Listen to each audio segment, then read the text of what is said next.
یہ آج کے دور کا سب سے بڑا فتنہ ہے۔ ایک حدیث میں رسول کریم سرور دو عالم صلی اللہ علیہ وسلم کہتے ہیں کہ النظر سہم من سہام ابلیس او کما قال صلی اللہ علیہ وسلم، کہ نظر جو ہے یہ ابلیس کے تیروں میں سے ایک تیر ہے۔ ابلیس نے تو کہا تھا نا کہ میں آپ کے ان بندوں کے اوپر حملہ آور ہوں گا، دائیں سے بھی، بائیں سے بھی، سامنے سے بھی، پیچھے سے بھی، سب چاروں طرف سے حملہ آور ہوں گا۔ کس طرح حملہ آور ہوگا؟ تو اس حملے کا ایک طریقہ نبی کریم سرور دو عالم صلی اللہ علیہ وسلم نے ارشاد فرمایا کہ تیر مارے گا، وہ تمہارے تیر پھینکے گا تمہاری طرف۔ وہ تیر کیا ہوں گے؟ النظر، آنکھ کا غلط استعمال، یہ تیر ہوگا شیطان کا جس سے وہ تم پر حملہ کرے گا۔ النظر سہم من سہام ابلیس،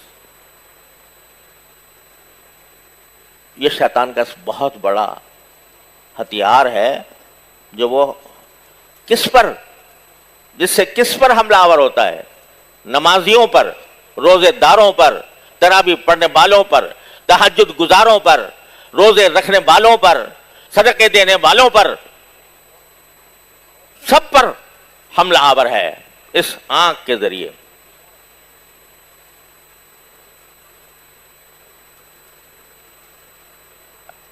ایک تو ماحول ایسا پیدا کر دیا ہے اس نے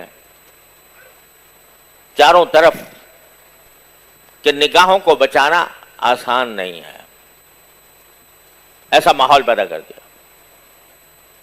بے پردگی کا سیلاب ہے، دن بدن کپڑے اتر رہے ہیں، اور یہ جذبہ پیدا کیا جا رہا ہے عورتوں کے اندر کہ وہ جتنی بے حجاب ہوں گی، جتنے بے پردہ ہوں گی، اتنے ہی ماڈرن سمجھی جائیں گی، اتنا ہی ان کو فیشنیبل سمجھا جائے گا۔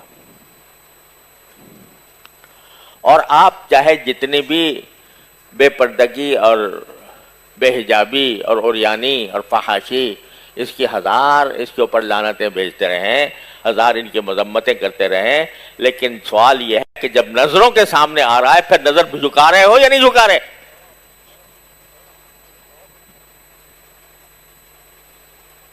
تقریریں کر لینا آسان ہے، مجلسوں میں بیٹھ کر تبصرے کر لینا آسان ہے کہ بھئی بے حیائی پھیل گئی ہے، عریانی پھیل گئی ہے، فحاشی پھیل گئی ہے، دیکھو ان حکمرانوں کو کیا ہو گیا ہے، انہوں نے اسلام کے نام پر ملک بنایا تھا اور انہوں نے اس کے اندر عریانی پھیلا دی، فحاشی پھیلا دی، بے پردگی پھیلا دی، عورتوں کے جلوس نکل رہے ہیں، عورتیں آزادی نام پر جلوس نکال رہی ہیں، میرا جسم میری مرضی کہہ رہی ہیں، اور یہ سب کچھ لعنت ملامت سب مجلسوں کے اندر کرتے رہو۔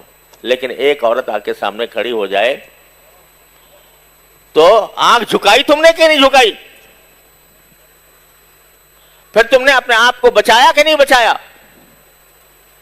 اگر نہیں بچایا تو زبان سے کہہ رہے ہو کہ یہ غلط ہو رہا ہے، زبان سے کہہ رہے ہو کہ یہ برائی ہو رہی ہے، دل میں برائی نہیں ہے۔ اگر دل میں برائی ہوتی تو تمہاری آنکھ پڑھ نہیں سکتی تھی کسی غیر محرم کے اوپر۔ تو زبان سے کچھ کہتے ہو اور عمل کچھ اور ہے۔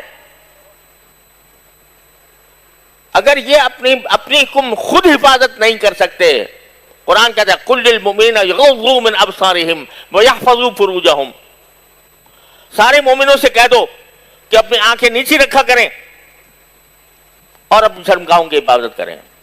يَغُضُّوا مِنْ أَبْصَارِهِمْ وَيَحْفَظُوا فُرُوجَهُمْ وَقُلْ لِلْمُؤْمِنَاتِ يَغْضُضْنَ مِنْ أَبْصَارِهِنَّ وَيَحْفَظْنَ فُرُوجَهُنَّ۔ رات ہی ایک حدیث پڑھ رہا تھا، اس میں ایک خاتون نبی کریم صلی اللہ علیہ وسلم کی خدمت میں حاضر ہوئی کچھ مسئلہ پوچھنے کے لیے۔ چہرے پر نقاب نہیں تھا، چہرے پر نقاب نہیں تھا۔ آپ نے مسئلے کا جواب دیا تو پہلے ہاتھ ایسے کر لیا اپنے آنکھوں کے سامنے، اپنے آنکھوں کے سامنے ہاتھ اس طرح کر لیا تاکہ اس کی صورت نظر نہ آئے۔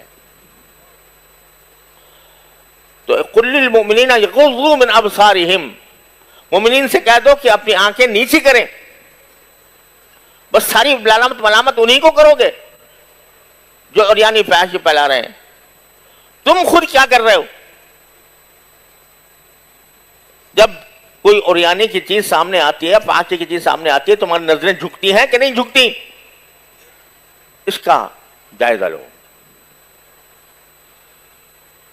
تو آج یہاں رمضان میں دعا کرو، یا اللہ ہماری نگاہوں کی حفاظت فرما، یس ابلیس کے ان تیروں سے ہماری حفاظت فرما. نگاہ کو عفت عطا فرما، عصمت عطا فرما، حفاظت عطا فرما. یہ مانگو. آج ہر ایک کے ہاتھ میں وہ موبائل ہے اور اس میں سب خباثتیں بھری ہوئی ہیں.